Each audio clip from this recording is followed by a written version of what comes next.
श्रीराम जय राम जय जय राम. श्रीराम जय राम जय जय राम. 21 मे. अट्टहासाने नामस्मरण करावे. नामा इतके सूक्ष्म आणि स्थूल साधन नाही.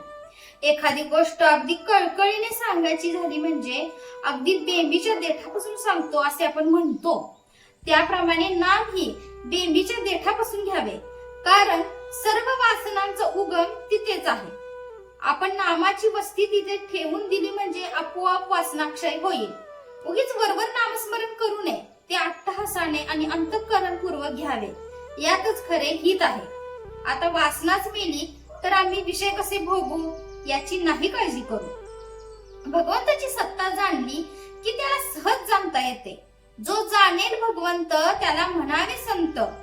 आपण खेड्यात गेलो की तिथले सभ्य आणि प्रतिष्ठित कोण याची चौकशी करतो. पाटील आम्हाला दिसतो, लोक सांगतात म्हणून आम्ही त्याची भेट घेऊ शकतो. पण परमात्मा निर्गुण निराकार, त्याची ओळख कशी करून घ्यावी कळत नाही.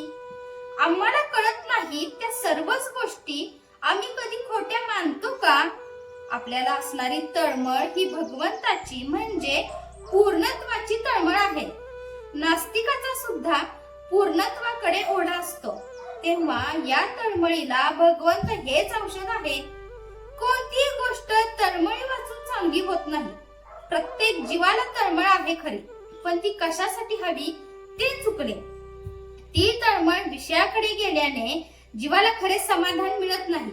आपला जन्म वासनेत होतो, म्हणून वासना तृप्तीची तळमळ स्वाभाविक लागते. तिकडून काढून ती भगवंताकडे लावणे यात माणसाची खरी कर्तबगारी आहे. काय केले तर मी भगवंताचा होईन अशी तळमळ लागावी. ती न लागली तर आपले चुकले. वासनेच्या मागे जाणारी तळमळ भगवंताकडे लावण्यासाठी सगळी साधने आहेत. तळमळ निर्माण झाली की भगवंत हात देतो. जगामध्ये असं कोणतेही दुःख नाही की जे भगवंताच्या आनंदाला विरजण घालेल. प्रत्येकाला आनंद पाहिजे आहे. आनंद हेच भगवंताचे स्वरूप आहे. म्हणून मुळामध्ये असलेली गोडी आपण अभ्यासाने वाढवावी. भगवंत जर आपले मूळ स्वरूप आहे तर मग त्याचा अभ्यास करण्याचे काय प्रयोजन? तर त्याचे कारण हेच की आपल्याला भगवंताची विस्मृती झाली आहे. भगवंत हा प्रेममूर्ती आहे, म्हणून मंदिरात जिकडे तिकडे प्रेम भरून टाकावे. दुसरा काय करतो हे न पाहता आपण काय करायला पाहिजे याचा अगोदर विचार करावा.